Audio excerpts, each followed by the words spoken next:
నిలకడ మీద నిజం. అందేరి దేశపు రాజుకు వరుసగా 5 కొడుకులు పుట్టారు. కాని ఒక్క కూతురు కూడా కలగలేదు. తనకు ఈ జన్మలో కన్యాదాన ప్రాప్తి ఉండదని రాజుకు బెంగ పట్టుకున్నది. మరొక భార్యను చేసుకుంటే ఈ కొరత తీరవచ్చునని రాజుకు కొందరు సలహా ఇచ్చారు. వారి సలహాను బట్టి రాజు పొరుగురాజు కూతురైన ఊర్మిళ అనే ఆమెను పెళ్లాడాడు. ఊర్మిళ చాలా అందగత్తె కూడాను. అయితే ఆమెది దుష్ట స్వభావం. ఆమె తన అందం చేత రాజును వలలో వేసుకుని రాజు పెద్ద భార్య అయిన చంద్రమతిని, ఆమె కొడుకులైదుగురిని రాజభవనం నుంచి వెళ్ళగొట్టించింది. చంద్రమతి రాజపురోహితుడు సహాయంతో ఒక మారుమూల పల్లెటూరు చేరి ఎవరికీ తెలియకుండా అక్కడ తన కొడుకులతో జీవించసాగింది. అప్పటికే ఆమె గర్భవతి అయి ఉన్నది. మిగిలిన గ్రామస్తులంతా ఏ విధంగా పాటుపడి జీవిస్తారో చంద్రమతి, ఆమె కొడుకులు అలాంటి పనులే చేసి జీవిస్తూ వచ్చారు. చంద్రమతి కొడుకులు గురువు వద్ద చదువుకుంటూనే అరణ్యం నుంచి కట్టెలు తెచ్చేవారు, జంతువుల్ని వేటాడి తెచ్చేవారు. 6వ కాన్పుకైనా ఆడపిల్ల పుడితే తన భర్తకు తనపై తిరిగి అనుగ్రహం ఏర్పడవచ్చునని, తన జీవితం మారవచ్చునని చంద్రమతి కలలు కన్నది. కాని ఈ ఆశ కూడా భంగమైంది. చిన్నరాణి అక్కసు తీరలేదని, చంద్రమతికి ఆడబిడ్డ పుట్టే పక్షంలో ఆ బిడ్డను చంపించే దురుద్దేశంతో ఆమె వేగుల వాళ్లను నియోగించిందని, అందుచేత చంద్రమతికి ఆడపిల్లే కలిగినప్పటికీ ఆ విషయం దాచిపెట్టి మగబిడ్డ పుట్టినట్టు 10 మందికి చెప్పవలసిందని రాజపురోహితుడు చంద్రమతికి మనిషి ద్వారా కబురు చేశాడు. ఈ కబురు సమయానికి అందడం మంచిదయింది. ఎందుకంటే చంద్రమతి ఈసారి ఆడపిల్లను కన్నది.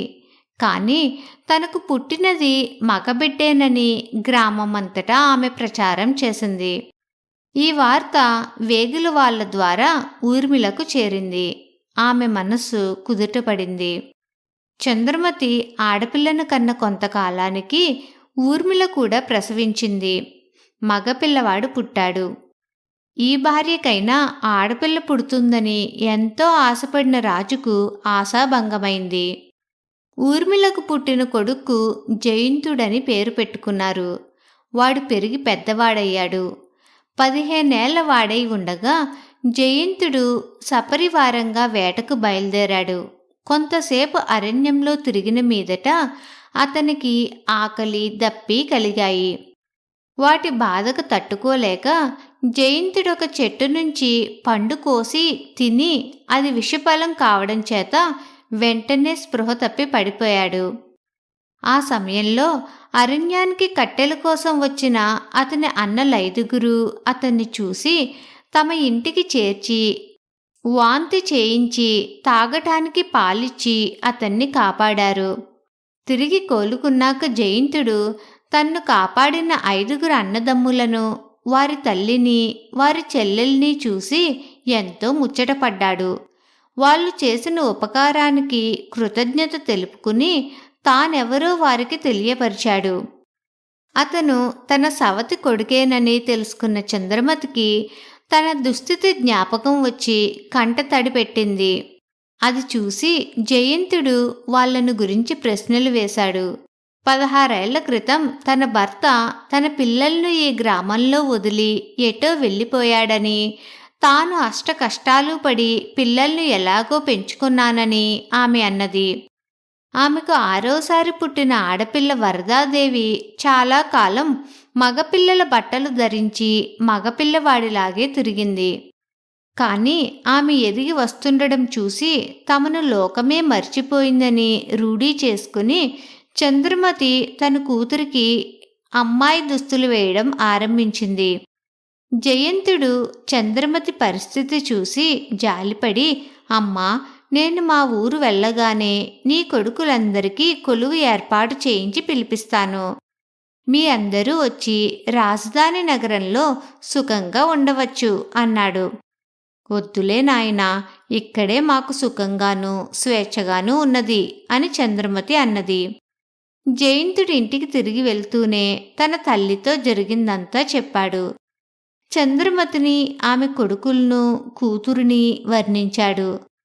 ఆ చంద్రమతి రాజుగారి పెద్ద భార్యనని ఊర్మిళకు తెలిసిపోయింది. ఆరోసారి ఆడపిల్ల పుడితే మగవాడని అసత్య ప్రచారం చేశారని కూడా ఆమె గ్రహించింది. అందుచేత ఆమె తన కొడుకుతో, నాయనా, మీ తండ్రిగారి కొలువులో ఒక రాజద్రోహి ఉండేవాడు. నీవు చెప్పేవాళ్ళు అతని భార్య, పిల్లలు అయ్యి ఉంటారు. శిక్షకు భయపడి ఆ ద్రోహి పారిపోయి ఉంటాడు. ఏమైనా వాళ్ళు నీకు ప్రాణదానం చేశారు కనుక వాళ్లను తగిన రీతిగా ఆదరించడం నా కర్తవ్యం. నేను వాళ్ళ కోసం పిండి వంటలు, బట్టలు సిద్ధం చేస్తాను. ఎవరికీ తెలియకుండా నౌకరు చేత వాటిని మోయించుకుని రేపు నువ్వు వాళ్ళ ఇంటికి వెళ్ళి నా తరపున ఆ బహుమానాలు ఇచ్చేసిరా అన్నది. మర్నాడు జయంతుడు నౌకరు చేత పిండి వంటలు వగైరా మోయించుకుని అరణ్యం సమీపంలో ఉన్న గ్రామానికి బయలుదేరేటప్పుడు ఆమె నౌకరుతో రహస్యంగా, వీటిని మన యువరాజు తినకుండా చూసే భారం నీది. ఇవి సామాన్యుల కోసం చేసిన వంటకాలు అన్నది. జయంతుడు వచ్చి చేరే సమయానికి చంద్రమతి, ఆమె పిల్లలు ఇంట్లోనే ఉన్నారు. నౌకరు మోసుకువచ్చిన వస్తువులన్నీ చంద్రమతి ముందు పెట్టి జయంతుడు, మా అమ్మ వీటన్నింటినీ మీకోసం పంపింది అన్నాడు. మా కోసం ఎందుకింత శ్రమపడ్డావు యువరాజా అన్నది చంద్రమతి. జయంతుడి వెంట వచ్చిన నౌకరు చంద్రమతి కొడుకులతో, భక్ష్యాలు భోంచేయండి బాబులు అని తొందర చెయ్యసాగాడు.